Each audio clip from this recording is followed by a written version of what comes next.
नमस्कार, आदाब, good morning दोस्तों। सुबह के टाइम हम करंट अफेयर्स मई 2021 लेकर आ गए हैं, जिसका पार्ट 2 है। आज पार्ट 1 पहले ही कराया जा चुका है। अगर आप नहीं देखे हैं तो ज़रूर देखें, उनसे सबके लिए इम्पोर्टेंट है। चाहे आप किसी भी प्रतियोगिता परीक्षा की तैयारी कर रहे हो, अच्छा लगे तो लाइक, शेयर और सब्सक्राइब कर दीजिएगा चैनल को। आइए देखें, आज भी पूरे 25 इम्पोर्टेंट सवाल लिए गए हैं। बहुत अच्छा है, पूरा वीडियो जरूर देखिएगा, आप ही के फायदे के लिए है। आइए देखें आज का पहला सवाल। केंद्रीय जांच ब्यूरो यानी कि सीबीआई के नए डायरेक्टर के रूप में निम्न में से किसे नियुक्त किया गया है? राहुल सचदेवा, सुबोध जायसवाल, मोहन अग्रवाल, अनिल कुमार सिंह। बहुत अच्छा सवाल है, आइए जानें थोड़ा उनके बारे में। इसका सही जवाब है सुबोध जायसवाल। आईपीएस अधिकारी सुबोध जायसवाल को सीबीआई का नया डायरेक्टर बनाया गया है। बहुत अच्छा सवाल है, ज़रूर नोट करें। पीडीएफ के लिए आप टेलीग्राम जरूर ज्वाइन करें, आपके बहुत फ़ायदा करेगा। उनका कार्यकाल 2 साल का होगा। केंद्र सरकार ने मंगलवार को जायसवाल की नियुक्ति की जानकारी दी। जायसवाल 1985 बैच के भारतीय पुलिस सेवा आईपीएस के अधिकारी हैं और वह पूर्व में महाराष्ट्र के पुलिस महानिदेशक पद पर रहे हैं। सीबीआई में डायरेक्टर बनने से पहले वह केंद्रीय औद्योगिक सुरक्षा बल सीआईएसएफ के महानिदेशक थे। पूरी बातें आप समझ गए होंगे। इसके अनुसार आंसर जो है आपका सुबोध जायसवाल। आइए देखें दूसरा सवाल। दिल्ली विश्वविद्यालय के शोधकर्ताओं द्वारा किए गए 5 वर्षीय व्यापक अध्ययन के बाद दिल्ली में मौजूद सांपों की सूची में कितने और प्रजातियों को शामिल किया गया है? बहुत अच्छा ये भी सवाल है, सारे अच्छे सवाल ही चुन चुन कर लिए जाते हैं। इसमें जो है सही जवाब आपका सी 8 लिए गए हैं, ध्यान रखिएगा। आइए जाने थोड़ा उसके बारे में। दिल्ली में पाए जाने वाले सांपों की सूची में 8 और प्रजातियों को जोड़ा गया है। इसके साथ ही राजधानी में सांपों की प्रजातियों की संख्या बढ़कर 23 हो गई है। दिल्ली विश्वविद्यालय के शोधकर्ताओं ने 5 साल तक किए गए विस्तृत अध्ययन के बाद नई प्रजातियों को जोड़ा है। आप ध्यान रखिएगा, नई प्रजातियों में बॉन्जबैक टी सांप, ट्रिकेट सांप, कैट सांप, वोल्फ सांप, कुकरी, स्टिक्ड कुकरी, सैंड बोवा और 100 स्केल्ड वाइपर शामिल हैं। आइए देखें अगला सवाल। विश्व थायराइड दिवस निम्न में से किस दिन मनाया जाता है? बहुत अच्छा ये भी सवाल है। 10 जनवरी, 25 मई, 12 मई, 30 जुलाई। इसका सही जवाब है 25 मई को। ध्यान रखिएगा, अभी मई चल रहा है तो मई के सारे इम्पोर्टेंट बताए जा रहे हैं। विश्व थायराइड दिवस हर साल 25 मई को विश्व स्तर पर मनाया जाता है। इस दिवस का मुख्य उद्देश्य थायराइड के महत्व और थायराइड रोगों की रोकथाम और उपचार के बारे में जागरूक करना है। पहली बार विश्व थायराइड दिवस साल 2008 में अमेरिकन थायराइड एसोसिएशन एटीए और यूरोपियन थायराइड एसोसिएशन ईटीए के द्वारा थायराइड के प्रति लोगों को जागरूक करने के उद्देश्य से मनाया गया था। पूरी डिटेल के साथ पढ़िएगा तो आपको बहुत फ़ायदा करेगा। आइए देखें अगला सवाल। केंद्रीय मंत्रिमंडल ने किस देश के अड्डू शहर में भारत के एक नए वाणिज्य दूतावास को खोलने की मंजूरी दे दी है? बहुत अच्छा ये भी सवाल है। किस देश में अड्डू शहर है और भारत के एक नए वाणिज्य दूतावास को खोलने की मंजूरी दी गई है? इसका सही जवाब है मालदीव। भारतीय प्रधानमंत्री नरेंद्र मोदी की अध्यक्षता में केंद्रीय मंत्रिमंडल ने 2021 में मालदीव के अड्डू शहर में भारत के एक नए वाणिज्य दूतावास को खोलने की मंजूरी दी गई है। इसलिए ध्यान रखिएगा, इसमें कहा गया है कि भारत की पड़ोस पहले की नीति में इस देश यानी कि मालदीव का महत्वपूर्ण स्थान है। आइए देखें अगला सवाल। भारतीय बैडमिंटन संघ बीएआई के किस अध्यक्ष को 4 साल के लिए बैडमिंटन विश्व महासंघ बीडब्ल्यूएफ परिषद में चुना गया है? बहुत अच्छा ये भी सवाल है। भारतीय बैडमिंटन संघ के अध्यक्ष हैं और उनको विश्व बैडमिंटन महासंघ में शामिल किया गया है। इसमें से आप ऑप्शन देख सकते हैं। इसका सही जवाब है हेमंत बिस्वा शर्मा। आइए देखें उनके बारे में थोड़ा। भारतीय बैडमिंटन संघ के अध्यक्ष हेमंत बिस्वा शर्मा को हाल ही में 2025 तक 4 साल के लिए बैडमिंटन विश्व महासंघ परिषद में चुना गया है। बैडमिंटन एशिया के भी उपाध्यक्ष शर्मा को 236 मत मिले। पूरी बात आप ध्यान रखिएगा। आइए देखें अगला सवाल। निम्न में से किस देश की प्रति व्यक्ति आय $2,227 के साथ भारत से $280 अधिक हो गई है? बहुत अच्छा ये भी सवाल है। चीन, नेपाल, भूटान और बांग्लादेश। इसका सही जवाब है बांग्लादेश। ध्यान रखिएगा। बांग्लादेश ने वित्त वर्ष 2020-21 में अपने पड़ोसी देश भारत के मुकाबले काफ़ी ज़्यादा तरक्की की है। छोटा देश है, तरक्की किया है। बांग्लादेश के योजना मंत्री एम मनान ने इस हफ्ते देश की कैबिनेट को सूचित किया है कि बांग्लादेश की प्रति व्यक्ति आय अब $2,064 से बढ़कर $2,227 हो गई है।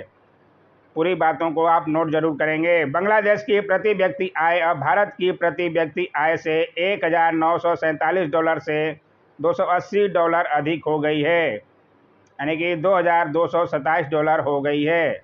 ध्यान रखिएगा। आइए देखें अगला सवाल। हाल ही में भारत और किस देश ने कृषि में सहयोग के लिए 3 वर्ष के कार्यक्रम संबंधी समझौते पर हस्ताक्षर किए हैं? अमेरिका, पाकिस्तान, इराक और इजराइल। बहुत अच्छा ये भी सवाल है। कृषि में सहयोग के लिए 3 वर्ष के लिए समझौता हुआ है। इसका सही जवाब है इजराइल।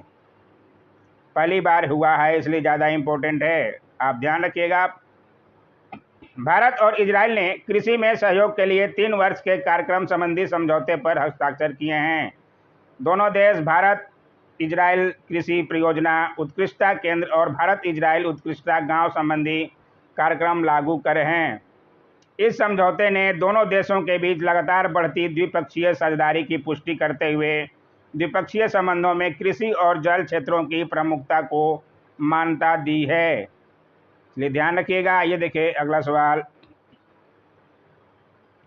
केंद्र सरकार ने कोविड महामारी को देखते हुए प्रत्येक ट्रांसजेंडर व्यक्ति को कितने हजार रुपए की सहायता तुरंत उपलब्ध कराने का फैसला किया है?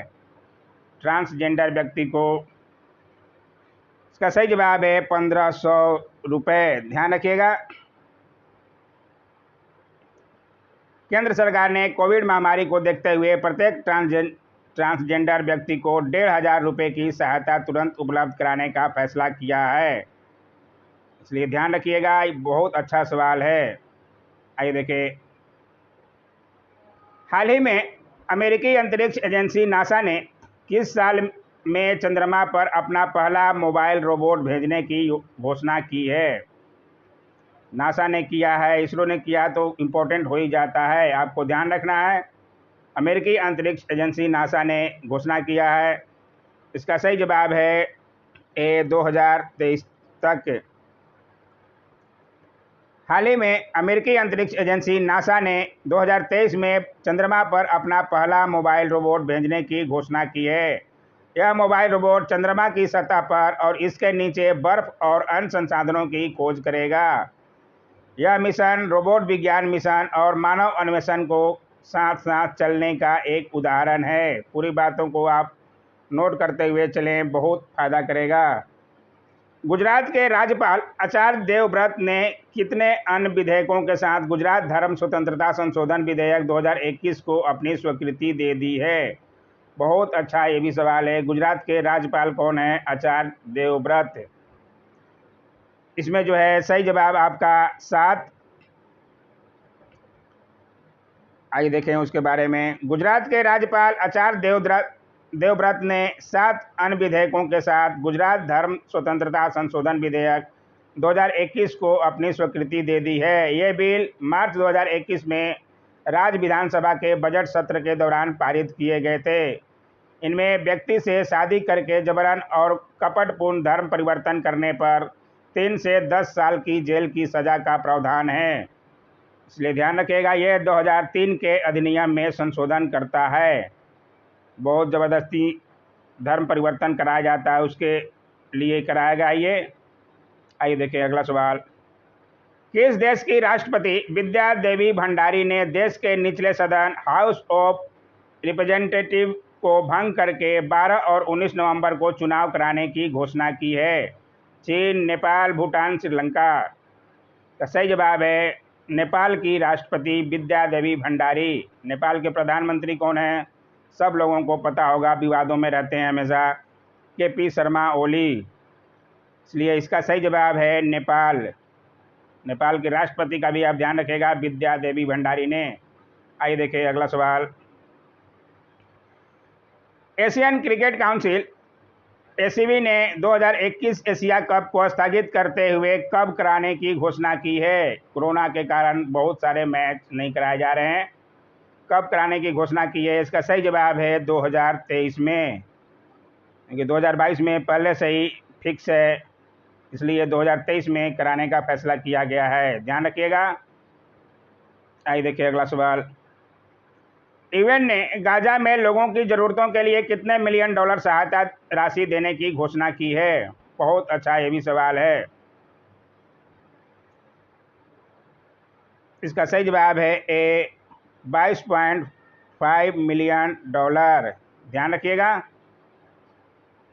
आइए देखिए अगला सवाल। पीएसजी को 2-1 से हराकर किस टीम ने पिछले 10 वर्षों में पहली बार फ्रांसीसी फुटबॉल लीग को जीत लिया है? 10 वर्षों में पहली बार जीता है, इसलिए इम्पोर्टेंट हो जाता है। बहुत अच्छा सवाल है, ज़रूर नोट करें। इसलिए का सही जवाब है लिली। ध्यान रखिएगा, छोटा सा नाम है। आइए देखिए अगला सवाल। हिमाचल प्रदेश सरकार ने लैंड सीलिंग एक्ट से किस जमीन को बाहर कर दिया गया है? ये बहुत अच्छा सवाल है। सेब बागानों को, संतरा बागानों को, चाय बागानों को, मसाला बागानों को, उपरोक्त में से कोई नहीं। हिमाचल प्रदेश सरकार ने लैंड सीलिंग एक्ट से किया है। इसमें सही जवाब है चाय बागानों को। ध्यान रखिएगा। आइए देखें अगला सवाल। अमेरिका का कौन सा गोल्फर 50 वर्ष की उम्र में पीजीए चैंपियनशिप जीतने वाले पहले गोल्फर बन गए हैं? 50 साल की उम्र में जीते हैं पहले गोल्फर। पहला कोई भी होगा तो इम्पोर्टेंट हो जाएगा, आपको नोट जरूर करना है। इसमें जो है सही जवाब आपका सी फिल मिकेल्सन। ध्यान रखिएगा, नाम अमेरिका का गोल्फर 50 वर्ष की उम्र में जीते हैं, फिल मिकेल्सन। आइए देखिए अगला सवाल। किस हॉकी स्टेडियम का नाम बदलकर महान ओलंपियन बलबीर सिंह सीनियर के नाम पर रख दिया गया है? चंडीगढ़, दिल्ली, अंबाला, मोहाली। इसका सही जवाब है मोहाली अंतर्राष्ट्रीय हॉकी स्टेडियम का नाम बदलकर बलबीर सिंह सीनियर के नाम पर रखा गया है, इसलिए ध्यान रखिएगा। आइए देखिए अगला सवाल। केन्या देश की संसद ने सुप्रीम कोर्ट की पहली महिला चीफ जस्टिस के रूप में किसे नियुक्त किया है? बहुत अच्छा सवाल है। केन्या के पहली महिला चीफ जस्टिस बनी हैं, इसलिए ये इम्पोर्टेंट हो जाता है। इसलिए सही जवाब है ए जस्टिस मार्था कूम। सी जवाब कूम, यह लुम दिया हुआ है कंफ्यूज करने के लिए, इसलिए सही जवाब जस्टिस मार्था कूम। आइए देखिए अगला सवाल। अनातोले कोलिनेट माकोसो को किस देश का नया प्रधानमंत्री नियुक्त किया गया है? नया प्रधानमंत्री राष्ट्रपति जहां भी बनेंगे इम्पोर्टेंट हो जाएगा। माली, इराक, कांगो, तंजानिया। इसका सही जवाब है कांगो गणराज्य का। ध्यान रखिएगा। आइए जाने उनके बारे में थोड़ा। कांगो गणराज्य के राष्ट्रपति डेनिस ससी न्यूएसो ने अनातोले कोलिनेट माकोसो को देश का प्रधानमंत्री नियुक्त किया है। राष्ट्रपति का नाम भी आप जरूर नोट करेंगे। कहाँ से सेटर पूछ देगा सवाल, कोई नहीं जानता। इस नियुक्ति से पहले माकोसो मध्य अफ्रीकी देश के शिक्षा मंत्री थे। वे 2011 से 2016 तक युवा और नागरिक शिक्षा मंत्री भी रहे हैं। इसलिए ध्यान रखिएगा नाम अनातोले कोलिनेट माकोसो। आइए देखें अगला सवाल। अमेरिकी राष्ट्रपति जो बाइडेन ने निम्न में से किस भारतवंशी को वाणिज्य विभाग के डीजी के तौर पर नियुक्त किया है? बहुत अच्छा ये भी सवाल है। अरुण वेंकटरमन, राहुल सचदेवा, अनिल श्रीवास्तव, मोहन वेंकटरमन। इसका सही जवाब है अरुण वेंकटरमन। नाम जरूर नोट कीजिए। अमेरिका के राष्ट्रपति ने किया है वाणिज्य विभाग के डीजी के तौर पर नियुक्ति, इसलिए नाम जरूर नोट कीजिए उनका, अरुण वेंकटरमन को। आइए देखें अगला सवाल। ये देखिए मोस्ट इम्पोर्टेंट सवाल आ गया। वीवीआई 180 ऑस्कर जीत चुके 97 वर्ष पुराने हॉलीवुड स्टूडियो एमजीएम को किस कंपनी ने 8.45 अरब डॉलर में खरीद लिया है? बहुत अच्छा सवाल है। यह सवाल बनने की 100% उम्मीद है। 180 ऑस्कर कौन जीता है? इससे भी बन सकता है, कुछ भी बन सकता है इससे। इसका सही जवाब है अमेजन। ध्यान रखिएगा।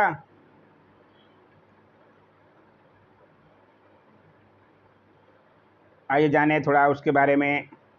अमेजन और एमजीएम ने 26 मई को एक निर्णायक विलय समझौता करने की घोषणा की। इसके तहत अमेजन 8.45 अरब डॉलर में एमजीए का अधिग्रहण करेगी। एमजीएम स्टूडियोज की स्थापना मार्कस लोए और लुई बी मेयर ने 17 अप्रैल 1924 को की थी। अमेजन ने कहा कि वह एमजीएम की प्रतिभाशाली टीम के साथ स्टूडियो की व्यापक सूची में से कहानियों की नए सिरे से कल्पना और विकास करेगी। आइए देखें अगला सवाल। भारत और किस देश ने 2 प्रमुख सुरक्षा समझौतों का नवीनीकरण किया है जो समुद्री सुरक्षा और सैन्य सहयोग को बढ़ावा देने पर केंद्रित है? बहुत अच्छा ये भी सवाल है। इसका सही जवाब है ओमान। आइए देखें उसके बारे में थोड़ा। भारत और ओमान ने 2 प्रमुख रक्षा समझौतों का नवीनीकरण किया है जो समुद्री सुरक्षा और सैन्य सहयोग को बढ़ावा देने पर केंद्रित है। ओमान खाड़ी देश में भारत का सबसे पुराना रणनीतिक साझेदार है। ओमान इस समुद्री समझौते से भारत को पश्चिमी और दक्षिणी हिंद महासागर, फारस की खाड़ी और पूर्वी अफ्रीका में अपने प्रभाव का विस्तार करने में सक्षम बनाया है। यह पहला ऐसा समझौता था जिस पर भारत ने किसी खाड़ी देश के साथ हस्ताक्षर किए थे। पहला है इसलिए इम्पोर्टेंट हो जाता है, किसी खाड़ी देश के साथ यह पहला समझौता है, इसलिए ज़रूर ध्यान रखेंगे ओमान और भारत के बीच। आइए देखिए अगला सवाल। राष्ट्रपति रामनाथ कोविंद ने बॉम्बे स्टॉक एक्सचेंज के प्रबंध निदेशक और नेशनल स्टॉक एक्सचेंज के संस्थापक कौन है? नाम जरूर ध्यान रखा कीजिए। सदस्य आशीष सिंह चौहान को किसका कुलाधिपति यानी चांसलर बनाया है? किस विश्वविद्यालय का बनाया है? बहुत अच्छा इंपॉर्टेंट हो जाता है स्टूडेंटों के लिए। इसका सही जवाब है इलाहाबाद विश्वविद्यालय। नाम जरूर नोट कीजिए। आशीष सिंह चौहान की नियुक्ति की है, राष्ट्रपति ने की है, इसलिए इम्पोर्टेंट हो जाता है, जरूर नोट करें। आइए देखिए अगला सवाल। केंद्रीय रेल मंत्री पीयूष गोयल ने कश्मीर से कन्याकुमारी तक किस रेल लिंक परियोजना को अप्रैल 2023 को हर हाल में पूरा करने का निर्देश दिया है? कश्मीर से कन्याकुमारी तक रेल लिंक परियोजना बनाया जा रहा है, कौन सा है, क्या नाम है? इसका सही जवाब है श्रीनगर से बारामूला रेल लिंक परियोजना। ध्यान रखिएगा, श्रीनगर बारामूला रेल लिंक परियोजना जरूर ध्यान रखें। बहुत अच्छा सवाल है। आज का आखिरी सवाल। कोरोना इलाज के लिए दवा का कॉकटेल भारत के पहले कोरोना मरीज को दी गई, उनका नाम क्या है? मोहब्बत सिंह, मोहन सिंह चौहान, नरेंद्र सिंह, सौरभ सिंह। इसका सही जवाब है मोहब्बत सिंह। 84 वर्षीय हरियाणा के मोहब्बत सिंह को दिया गया है, इसलिए ध्यान रखिएगा पहला डोज दिया गया है कोरोना इलाज के लिए दवा का कॉकटेल भारत के पहले कोरोना मरीज, उनका नाम है मोहम्मद सिंह। पहला है इसलिए ज़रूर इम्पोर्टेंट है, इसलिए नोट ज़रूर करें। आज का वीडियो आपको कैसा लगा? कुछ न कुछ नया सीखने को मिला होगा। अगर अच्छा लगा तो लाइक शेयर और सब्सक्राइब कर दीजिए चैनल को, आपको बहुत फ़ायदा करेगा इस चैनल पर। Thanks for watching my YouTube channel.